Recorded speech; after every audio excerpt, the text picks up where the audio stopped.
बहुत स्वागत है आप सभी का जी10 न्यूज पर और मैं हूं आपके साथ सपना ठाकुर।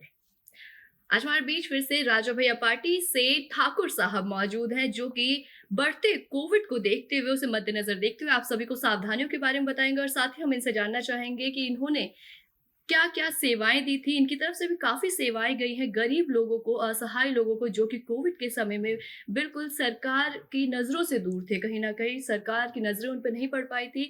तो ये कोविड के समय भी ठाकुर साहब उस दौरान निकले और उन्होंने असहाय, गरीब, मजबूर लोगों की मदद की। तो सबसे पहले आपका बहुत-बहुत स्वागत करते हैं। जी, धन्यवाद। अब हम आपसे जानना चाहेंगे कि कोविड को लेकर के आप क्या बताना चाहेंगे और लोगों से क्या अपील करेंगे कि उन्हें क्या सावधानियाँ बरतनी चाहिए? देखिए, जब कोविड आया, उस समय ये था कि ये बीमारी कुछ टाइम के लिए है और फिर ये चली जाएगी। पहले तो ये बड़ा क्लियर चीज़ है कि कोई भी एक बार बीमारी कोई भी आ जाए, जाती नहीं है, चाहे वो टीबी का रोग हो, चाहे कैंसर हो, चाहे अब ये कोविड हो। हमको इसी के साथ एडजस्टमेंट करना पड़ेगा, इसी के साथ जीना पड़ेगा। अब पहली लहर आई, सेकंड आई, सेकंड तो इतनी तगड़ी आई कि इसमें कोई भी बचा नहीं, किसी का भी मित्र, रिश्तेदार वगैरह बहुत उसने हिंदुस्तान के पूरे विश्व में कहर ढा दिया। अब ये जो चीन में फिर शुरुआत हो गई है, बड़ा बुरा हाल है। ये अच्छा है कि हम लोग बचे हुए हैं हिंदुस्तानी, क्योंकि वैक्सीन भी लगवा ली। उसके बाद में हमारी वैक्सीन का जो जो प्रधानमंत्री जी के माध्यम से वैज्ञानिकों ने बनाई, उसका असर काफ़ी ठीक रहा, जिससे अभी हम बचे हुए हैं। पहले जो कोविड आया, सेकंड आया, उसमें हमारे दल ने, हमारे संगठन ने सामाजिक स्तर पर जो वंचित शोषित लोग हैं, जिनको रोजी-रोटी की दिक्कत आ गई थी, खोमचे वाले, ठेली वाले, रेहड़ी वाले, रिक्शे वाले, वो सारी चीज़ बिल्कुल बेकार हो गई थी। तो उनको हमने वस्त्र दान किया, अनाज दान किया, डेली की जो चीज़ें होती हैं, साबुन, तेल, नमक, मिर्च वगैरह, सारी चीज़ें संगठन ने की, छोटी-मोटी चीज़ें एनजीओ के माध्यम से भी की। इससे बड़ा सहयोग मिला और माननीय राजा भैया ने तो हर लड़की की, महिलाओं की शादियाँ तो वो करते ही हैं, हज़ारों की, हर वर्ष करते हैं। उस वर्ष विशेष योगदान दिया और कई करोड़ रुपए कोविड के दान, प्रधानमंत्री की जो सहयोग राशि थी, उसमें उन्होंने दान किए। अब फिर से कोविड आ गया है, तो उसमें मैं देशवासियों से अपील करूँगा कि इसमें ज़रा भी लापरवाही ना बरतें। 3 चीज़ें बड़ी कॉमन हैं। सोशल डिस्टेंस का हमेशा पालन करें। अगर पब्लिक प्लेस में हैं, तो मास्क अवश्य लगाएँ और हाथ धोते रहें, सैनिटाइज़ करते रहें और चेहरे पर, जब तक आप ऑफ़िस में हैं, बाहर हैं, चेहरे पर हाथ ना लगाएँ, क्योंकि ये मुँह के, नाक के माध्यम से अंदर जाता है वायरस। और इसको अगर हमारी देसी पद्धति जो जो है पतंजलि की, जो भी चीज़ें हैं, गरारे करना, स्टीम लेना, काढ़ा प्रयोग करना, जो हमारे हिंदुस्तान की पुरातन धर्म पद्धति में है, इनको आप यूज़ करेंगे तो इस चीज़ से बच जाएँगे। क्योंकि गले के नीचे अगर ये इन्फेक्शन आ गया, तो फिर बड़ा बुरा हाल हो जाता है, ऑक्सीजन की कमी हो जाती है। अगर ये आ जाता है गले तक, तो गले तक ही इस पे अटैक कर दें सावधानीपूर्वक, इससे जी। बचाव हो जाएगा।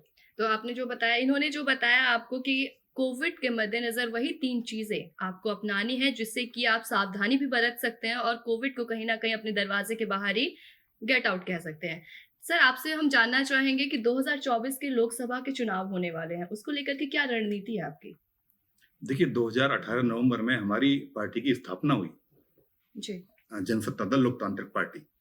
राजा भैया ने सभी लोगों से, लाखों लोगों से विचार विमर्श के बाद ये सोचा कि अब एक संगठन बना लेना चाहिए। 30 साल से वो 25 साल से निर्दलीय लड़ रहे थे और जीत रहे थे, रिकॉर्ड बना रहे थे। तो स्थापना के बाद में दुर्भाग्य ये रहा कि कुछ समय बाद ही कोविड आ गया, जिससे जगह-जगह पार्टी का विस्तार संगठन में रैली नहीं हो पाई, सभाएँ नहीं हो पाईं, बड़ी कम मात्रा में हुई।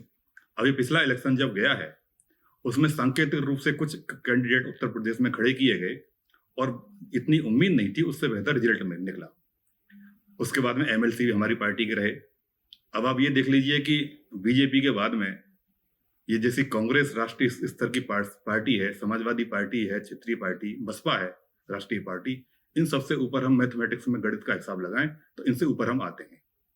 अब जहां तक विधानसभा का चुनाव अगला आएगा या लोकसभा का चुनाव 2024 का आएगा, इसमें हमारी तैयारी जमीनी स्तर पर, बूथ स्तर पर, ब्लॉक स्तर पर, जिले स्तर पर चल रही है और पहले भी चली है।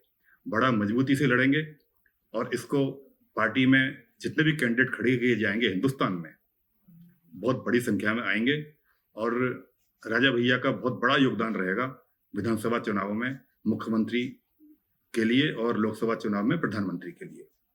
तो जो आप कह रहे हैं कि आपकी रणनीति जो भी बताई आपने और राजा भैया की पार्टी जिसको लेकर के आपने कहा है कि अब चुनाव जो होने वाले उसमें आपकी सहभागिता रही, क्योंकि पिछले दौरान हुआ था जब चुनाव हुए थे तो कोविड की वजह से कहीं ना कहीं सब चूक गए, रैलियां नहीं निकाल पाए, अपने आप को कहते हैं ना डोर टू डोर संपर्क करना वो नहीं हो पाया क्योंकि जी। वर्चुअली रह गए, या फिर आप अगर किसी के सामने जाते हैं तो आपका जो एक प्रभाव होता है और साथ ही उसके वर्चुअली माध्यम से जो प्रभाव होता है दोनों में काफी अंतर होते हैं। तो इस बार क्योंकि चुनाव भी है और कोविड भी फिर से आने लगा है, तो इसके बीच अब क्या होता है और चुनाव पे इसका कितना असर पड़ता है तो देखने वाली बात है। तो वहीं आपसे एक और सवाल है मेरा कि जैसे ही कोविड बढ़ने लगा है अब, तो कई जो विपक्षी दल हैं और जो सत्ता पार्टी है उस पे सवाल या निशान ये खड़े किए गए हैं कि कोविड नहीं, ये सियासत की बीमारी है जो कि चुनाव के दौरान ही उभर के आती है। तो इस पे आप क्या कहना चाहेंगे?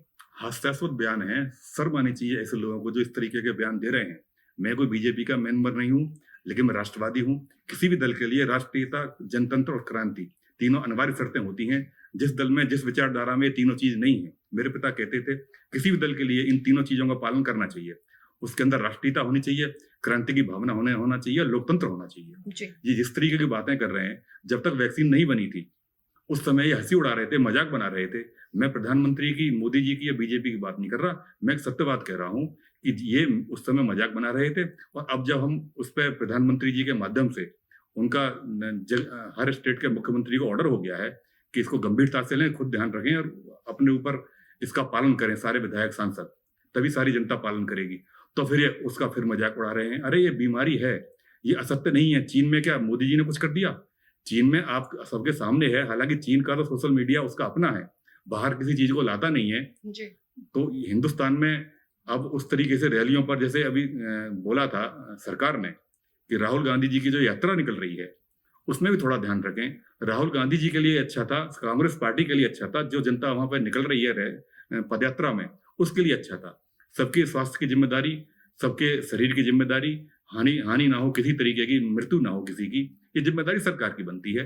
तो ये उन्होंने बोला था, इसका उन्होंने मजाक बना लिया और यहाँ तक बोल दिया कांग्रेस पार्टी के जो नए अध्यक्ष बने हैं, राष्ट्रीय अध्यक्ष खड़गे जी ने, कि कहीं कोई कोरोना है ही नहीं, कहीं कोई बीमारी है ही नहीं, ये सब झूठ है, बीजेपी झूठ फैला रही है, इस तरह की बीमारी है ही नहीं। हास्यास्पद है। राष्ट्रीय पार्टी का राष्ट्रीय अध्यक्ष इस तरीके की बात नहीं कर जाए, उससे आप क्या उम्मीद कर सकते हैं? तो इसको मैं नकारता हूँ, निंदा करता हूँ। इस तरह के बयानों से बचना चाहिए और हमको अपना राष्ट्रीयता के स्तर पर सभी साथियों का, 140 करोड़ का हिंदुस्तान है, उसकी रक्षा करना बड़ा परम कर्तव्य है। क्योंकि हम जानते हैं कि हम डेवलप कंट्री नहीं है, हम विकासशील देश हैं और हमारे पास संसाधन उतने नहीं हैं। उसके बावजूद भी हम अगर सावधानी नहीं बरतेंगे तो हाल हमारा चीन से बुरा हो जाएगा। जी। बहुत बहुत धन्यवाद आपका। इन तमाम मुद्दों पे आपने बड़ी बड़ी जानकारियां दी और साथ ही हम लोगों को बताया कि कैसे हम कोविड में भी सावधानी बरतें और जो भी अनर्गल बातें सामने आ रही, सोशल मीडिया के माध्यम से आ रही हैं, उन बातों के बारे में आपने विस्तार से बताया कि किस तरीके से गुमराह करने की एक रणनीति बनाई गई है और एजेंडा इनका साफ है कि जो भी सत्ता दल पार्टी है उन्हें सिर्फ और सिर्फ घेरना होता है। जी। ठाकुर साहब, बहुत बहुत धन्यवाद आपका ये तमाम जानकारी के लिए। जी, धन्यवाद।